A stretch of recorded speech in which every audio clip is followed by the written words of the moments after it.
শিখাই দিয়েছে, first day থেকে শুরু করে সকল কিছু সহযোগিতা করছে। এর জন্য মেয়র মহোদয়কে ধন্যবাদ জানাবো। আমি যেহেতু সিএনজি সেক্টরটা নিয়ে বেশি করি, যেহেতু ট্রাক মালিক সমিতির সাধারণ সম্পাদক, আমরা ঈদের আগে ট্রাকগুলো 7 দিন আগে আমরা এলাকা থেকে সরিয়ে অন্যত্র রেখে দিই। সিএনজিগুলো তো আসলে আমাদের এলাকাতে 3টা সিএনজি পাম্প আছে। টোটাল সিএনজিগুলো আমাদের এই পাম্পগুলোতে ওই সিএনজি ভরতে আসে। আমাদের এলাকা ময়মনসিং থেকে টোটালি সিএনজি পাম্প পর্যন্ত আমাদের লিঙ্ক রোড নাই।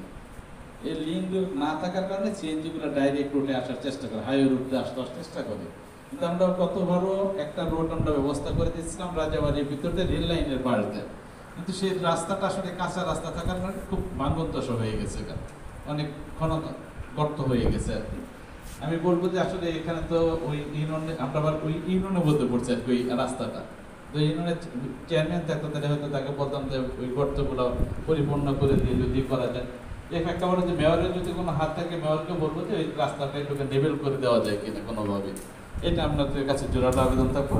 আর আমরা সিএনজিগুলো যেভাবে আমরা রাখি এলাকা বাস স্ট্যান্ডকে যানজট মুক্ত রাখার জন্য আমরা যে পয়েন্টে সিএনজিগুলো রাখি আগামীতেও আমরা আশা রাখি সেভাবেই রাখবো। প্লাস ইজাদার যেটা বলবো, যারা এই হাটের ইজাদার আছে, আমাদের এলাকাতেও একটি হাট হয়, বৃহৎ আকার হাট হয় বুধবারের দিন বা এটা শনিবারের দিনও হয়। এই ইজাদারটা যদি একটি নির্দিষ্ট জায়গায় নির্দিষ্ট ফিল্ডে যদি এই ট্রাক গাড়িগুলার থেকে এই গরুগুলা নামায় এবং কি গরুগুলা ওঠায়, তাহলে রাস্তাগুলো ব্লক হয় না। লোকাল রাস্তাগুলো কিন্তু এই ট্রাক গাড়ির কারণেও অনেক সময় ব্লক হয়ে যায়। সেই একেবারে সবাই দৃষ্টি আকর্ষণ করবো যে আমরা যেন একটি নির্দিষ্ট ফিল্ডে এই গরুর গাড়িগুলো বেরিয়ে গরুগুলা আমরা যেন ওখান থেকে উঠাই এবং নামাই। এটুকুই আমার বলার ছিল। সবাইকে ধন্যবাদ। আসসালামু আলাইকুম।